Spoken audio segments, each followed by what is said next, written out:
Welcome to Expats Everywhere. Can you tell us your name, where you're from, and a little bit about yourself? Yeah, my name is Randall, and I'm originally from Ohio in the United States. I live here in Cairo, Egypt with my family, which is my wife and my daughter. And I work in international education, which means we essentially work at international schools around the world. I teach grade 8 social studies. Okay, so you're in Cairo now. Have you worked anywhere else? We've traveled around quite a bit. I spent 2 years in Puerto Rico. I spent a semester in Rio de Janeiro, Brazil. I've taught in China. I lived in Ireland. And this is my fifth year here now teaching in Egypt. Wow, so how long have you lived abroad for? I think the last 15, 16 years of my life been living overseas. So this Okay, is so nothing new to me. awesome. Let's talk about Cairo. What's it like working there? Cairo in the Middle East, I think as a kind of general rule gets kind of a bad rap with some of the things going on politically in the world right now. But Cairo, I kind of compare it to Shanghai, which I just came from as well. It's actually a really safe city, despite the fact that it's an immense city of about 15 million people. We consider it a very, very, very safe place to live. In fact, we feel safer here than we feel in many cities in the United States. It has that impression of being a big, overwhelming city. So right when you get off the plane, it's one of those places where you definitely know you're not in Kansas anymore. It definitely can be a bit of an eye opener for people who have not traveled. I wouldn't say it's like the easiest place to begin your overseas experience unless you're really the adventurous type, because it is quite different from the West in some ways. But in other ways, it's not really that different because you can find a lot of the same Western accommodations that you could find. There's nice hotels, there's nice places to go out and it's not like Saudi Arabia and those countries where you can't find a drink if you don't want. It definitely has a bit of a comfort level. And we actually live out in the suburbs on the outside of the city in what's called New Cairo, where it's more almost suburbia in the United States. So there's two different Cairos. If you want the real deal, you can live in Zamalek or Maadi or one of the neighborhoods in the city. Or a lot of family people prefer the more spacious New Cairo, where there's more villa style housing and apartments and things are a little more spread out. Okay, so you say you're a teacher. Do you know of any other expat jobs that are available in Cairo? The other main industry, I mean, there's a lot of international schools in Cairo. So I would say most people that I know that work here as expats do work as teachers. After that, I would say the second biggest industry is definitely oil. There's a lot of oil workers in Cairo. And then after that, you have a few people that work in like software and other industries like that, and the military. I guess from the United States perspective, it's not as heavy as it used to be, but there is a sizable military presence, people working at the embassy and people working at the airport and these types of things. So those are the main people I would say that work over here as expats. Okay, so as a teacher, can you tell us what a typical day looks like for you? I mean, if you took away the fact that I might pass a donkey cart on the way to school in the morning as I drive by in my car, my day is very similar as if I lived in the States. Now, like I said, we've taken the more comfortable route of living in New Cairo. The schools, a lot of times the international schools have also moved out to New Cairo or on the other side of the city in what's called New Giza, which is just out past the pyramids. And so, we live in residential communities with a life that's very similar to what you would get in the United States. And you have that option, but like as I said, you can also do the more authentic. If I want to live in the actual city of Cairo, like the city proper, it's a little more condensed and these types of things. But you really have two options when it comes to living in Cairo. You can do the downtown inner city part, or you can do the suburbia, which we do. And if you have a family, I suggest the outskirts. Which one is more expensive? I would say at this moment it started to equal out. It used to be really, really expensive, for example, to live. Zamalek, for example, is an island in the middle of the Nile, where there's a few embassies and there's a sizable expat community as well. And that used to be quite a bit more expensive, but I would say now New Cairo and the new suburban areas are starting to catch up price wise. So I'd say it's about the same. The only thing is if you live on the outskirts of the city in New Cairo, New Giza, you're probably going to get more of a spacious apartment, for example, for the same amount of money. Although apartments in general in Egypt are actually really big. It's completely different than like Hong Kong and these places where you pay $1,500 for, like 60 square meters. Here you can get a nice big apartment with multiple bedrooms and these types of things for a pretty good price. Okay, so since we're talking about prices, can you tell us what a normal salary would look like as a teacher? My salary is very similar to what it would be in the States. I would say it's comparable. The only difference is here they give me a housing allowance, and I won't have quite as much money taking out from that for taxes. Now, it's not comparable, I guess, if you're going to look at big city like New York. A teacher in New York would make almost double what I make. However, the cost of living in Cairo is pretty low. And so at the end of the day, your money can go pretty far, depending especially on, which grocery stores and these types of things that you shop at. Also, right now is a very interesting time in Egypt because last year the currency devalued from 8.8 to the dollar to almost 20 overnight. So we had this nice golden period where we were making dollars and our dollars were going almost three times as far. Now that's starting to level out right now. Prices, inflation is occurring at a rate in which it's eventually going to go back to the reality.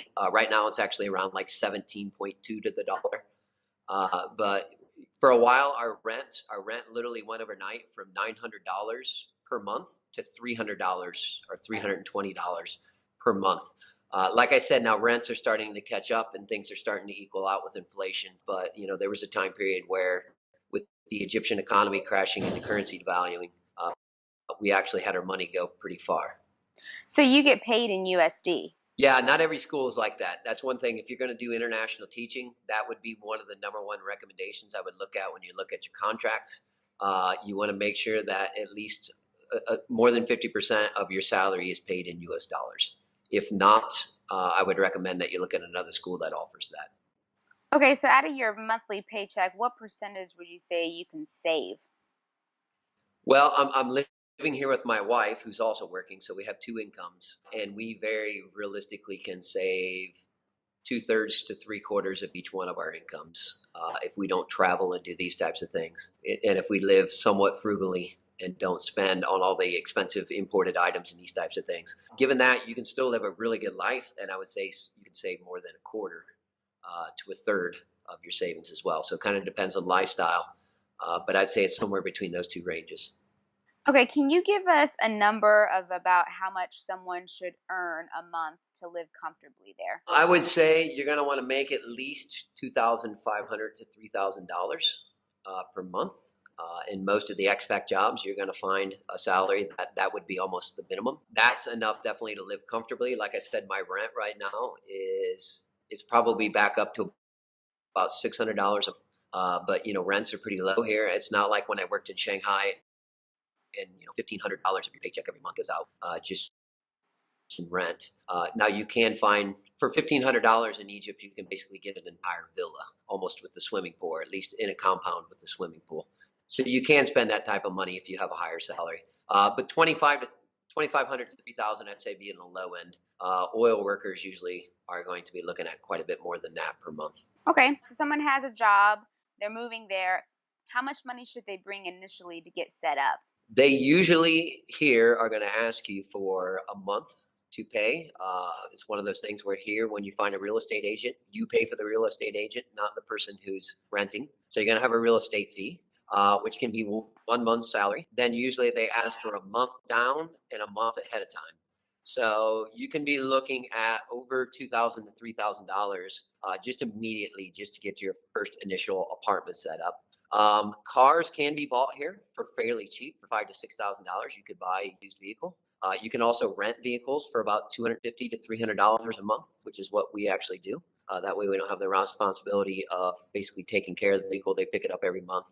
So I say you're going to want to have a minimum of $5,000 with you ahead of time, and preferably, if you have more than that, the more that you have, the easier. Also, the new trend now, actually in New Cairo, is renting apartments that are unfurnished, where you go in and you actually provide your own furniture. And if you're going to go that route, I'd say you're going to want to have more along the lines of $10,000 ready to go for when you move here. What about packing? What should someone pack? What's the weather like? What is the normal dress attire there? Well, women especially are going to want to realize that you're in a little more of a conservative country.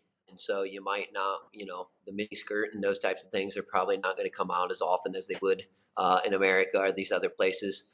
You're definitely going to want to bring your swimsuit because it can be very hot. Like right now, for example, I know this week it said that on Saturday it's going to be 108.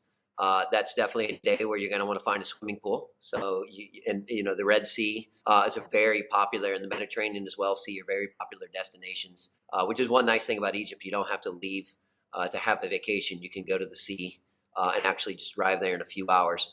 The stereotypical bring your warm weather clothing.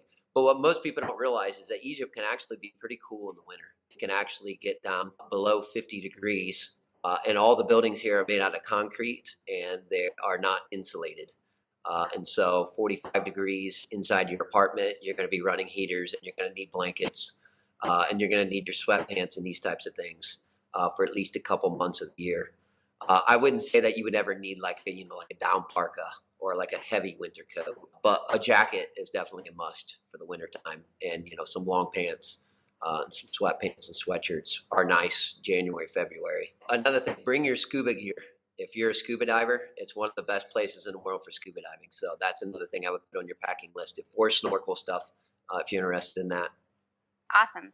All right. Is there anything that you can't find there that someone should definitely bring? There are definitely food products that you cannot find here. Like one of the things that when we go home, we definitely do is, like there's a seasoning, a Lowry seasoning. I'll never find that in Cairo.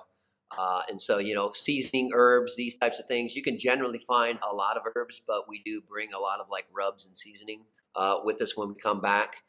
Um, Juices are pretty good in these types of things, but there are, it's like sometimes cranberry juice, for example, can be something that's rare to find. That's just something that my wife and I like. So we're constantly looking for cranberry juice. Sometimes you can find it, sometimes you can't. Pork products, you can find very like sparingly if you know the right place to go.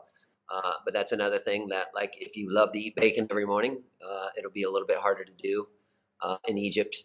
As far as like clothing, I'm a 6'5", and so I have a hard time finding clothing that fits. So if you're a tall person, for example, you might not find shoes that fit.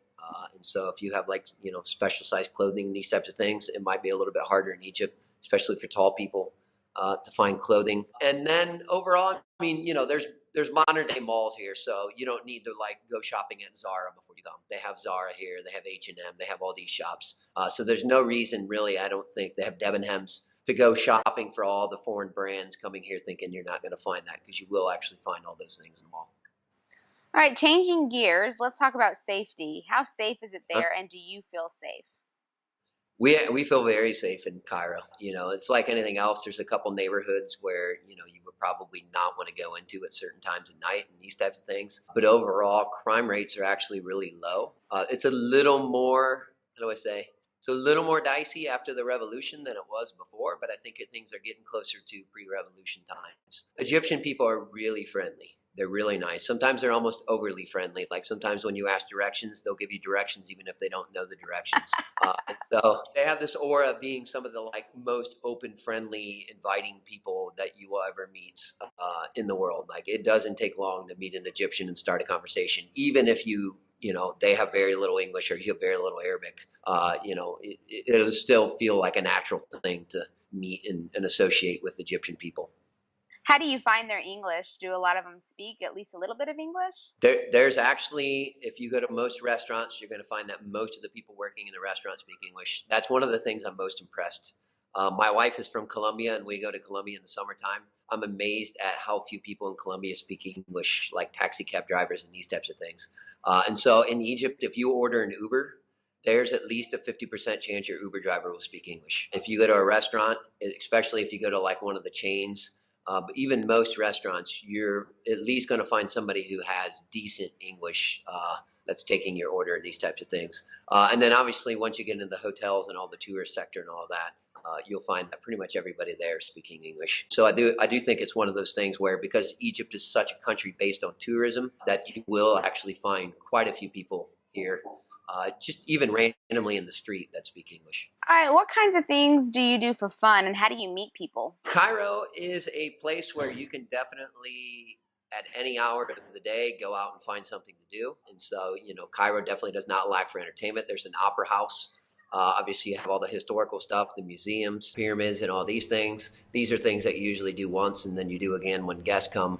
But the everyday thing, like for example, we have, and this is one of the things we really like, we have a membership at a club that has a gym and then it has an outdoor swimming pool, and attached to it has an open fire brick oven pizza restaurant. And our membership there for the family only costs $2,000 for the entire year. Wow. And the pools are literally 100 meters by 50 meters, and there's two pools with fountains in the middle. And so, this is just something we could not afford in most other places that we would live. This would be something that would cost $10,000, in my opinion, in the States. And so every weekend we go to our club, and it's almost like going on holiday Hmm. because we sit down in our chair, the towels are brought to us. We order our drinks and food at our seats. We eat right next to the pool. And so, for us, we feel like every weekend is a bit of a getaway. But then if you do want to really go and put your feet in the sand, there's a place called Ain Sukna. It's only an hour drive away. And so you can go there. There's golf courses, there's resorts. A little further away, there's a place called Hurgada and Gouna, or the North Coast. Those are about 3 to 4 hour drives. So if you have 4 to 5 hour, or 4 to 5 day long weekends, you can definitely make those trips and come back very easily. And those places are even more beautiful. The sea there is beautiful. You can snorkel, kite surfing, horseback riding. And so that's one of the major things in Egypt that's there to attract people is the ability to access the beach and get away from Cairo on a regular basis. So, what was your visa process like? We're lucky here where the school pretty much takes care of that. Like when we come, we just drop our passports off, and there are people who work at the school that take it down. If you have to do I've been to the immigration office here once. If you have to do your own immigration process, I will warn you, it will be a bit daunting. Like when you get to the immigration office, you will see lines and doors and queues and things that won't make much sense to you. But eventually, I think there are people who do it themselves. You can wade your way through that. But I would highly recommend that. I mean, obviously, if you have somebody to do all that for you, you would take the easier option. So as teachers, and I think most international schools offer that, when you get here, they take care of all your visa and all the processes for you. Okay, how about healthcare? What's your healthcare like, and would you feel comfortable getting a procedure done in a hospital there? We have actually had things done. In fact, my daughter just had a bunch of cavities and a root canal that needed to be done. And so she had to go under full anesthesia and have the dentist come in and do that. And to give you that experience, the dentist that we go to is really, really good. It's a special dentist just for children. The lady speaks perfect English. She's very good at what she does. But they sent us for the first anesthesia place to a hospital in this place called Mohandassine, which is downtown. I didn't go. My wife went, and it was so bad that she was not going to do it. She was basically going to, decide to wait till Spain. The people drawing blood didn't use gloves and these types of things. So that's one aspect. That's one thing that you can experience. But then after that, we looked at another hospital just right down the street from where the dentist was. And this place was brand new and modern. It was called Future University. It's actually associated with the Ohio State University in the United States. And so there we felt like we were getting the same care that we would get in the West for the most part, with the exception that the price was basically almost a quarter to a fifth of what we would have paid for the same thing to happen in America. It's one of those things where in Egypt, you always have to know two things. You always have to know people. You always have to have a guy for everything, right? Like there's not necessarily systems. And so you either have to know a guy yourself, or you have to know somebody who knows a guy to Mm. get things done. Like for your electrician, once you find a good electrician, then you have your guy. And if you take care of him and pay him a little extra money, that's the way to go because you want to keep your guy. And it's kind of the same thing with hospitals. Like you kind of have to just ask people their experiences. It's the same thing with us, like with the dental care for the adults. We have a very good dentist that we think is just as good, and the place is just as modern and nice and clean as anything you would find in the West. And we pay probably 20 to 30% of what we pay for the same dental work in the States. So you just have to kind of figure out what's good and what's not. But there definitely is the not good, and there definitely is the good out there. Okay, would you say that Cairo is a good travel hub? It's a very good travel hub. That's one of the things that most people really like about living here, because from Cairo, you jump south, you're not far from Kenya, Tanzania, and some very beautiful parts of East Africa. Also, Zanzibar and some very beautiful East African beaches. South Africa is not actually that far away. That's a big thing that most people live here decide, that South Africa is generally too far from wherever they're living, but from here it's not. It's about a 5 hour flight. Europe is 3 or 4 hours away, depending on where you're going. In fact, you can be in Cyprus in 45 minutes. The entire Middle East is a 45-minute to an hour and a half flight away. And then just 4 to 5 hours in the other direction, you have India. And so, really, I mean, you couldn't pick a more central location. And you can see that every year when Christmas comes around, you ask people where they're going. People say they're going to South Africa. Some people say they're going to the States. Other people are going to Europe. Other people go to China or India or Thailand. And none of these places are more than 12 hours essentially away, depending on how many stops you have, obviously. So it is very centrally located for travel. And is it well connected? Lots of airlines, good prices, things like that? Egypt Air is the airline that flies out of Cairo, and they do have direct flights to a lot of European cities. And so, to give you an example, you can fly to Rome for about $400 round trip, which I think is very reasonable. There's been flights that were coming out of Cairo going straight to Shanghai that were, I think, $700 to $800 at one point. There is the accessibility. And then another thing from here to Dubai, which is one of the major international airports, is only an hour and a half. So a lot of times you'll fly, if you're going to Asia, through Dubai. That'll be your connection. And that's very convenient as well to get basically anywhere you want to go in East or Southeast Asia. Lastly, what are some pros and cons about living in Cairo? The pros are the fact that you are going to get to live in a city that's vibrant, that has history with, the pyramids going back 5,000 years to the old market square and the old downtown center of the city that goes back to the Islamic Golden Age. And so you have these layers of history for people who are interested in the cultural and historical experience. You almost couldn't ask for a better city when it comes to that. The other nice thing is, like I said, your money can get you things like access to private gyms and private clubs that have swimming pools. And so you can break the weekends up by taking a dip in the pool to get out of the heat. You have access to the beach within hours of where you're at. The downfalls of Cairo, I would say, are that it is hectic. It is literally a city of 15 million people that does not use traffic lights. And so, people who've been to India and these other places, they can kind of get the sense of what it's like. It's pretty much, the streets are pretty much do what you want. It's a free for all. And, it can be a bit of a dreary, dusty city at times. Like if you get like a sandstorm in a day where the weather is not very nice, when you combine a beige sky with the beige buildings, there are times where you just say, I just need a break from Cairo. The people definitely that live in Cairo, they like living here, but they definitely say that once a month or once every other month, you need to go out and see some blue sea or some green, because it's not there are a couple big parts in the city where you can get that green, sensation, but a lot of the rest of the city, you can feel every once in a while, like if you're from a place like Ohio, I need to go see some green. I need to go see some grass. And again, that's why I think living in New Cairo is a little bit easier of a transition, because in New Cairo you do have more space with more grass and these types of things. Well, awesome, Randall. Thank you so much for talking to us about Cairo today. You're welcome. Pleasure.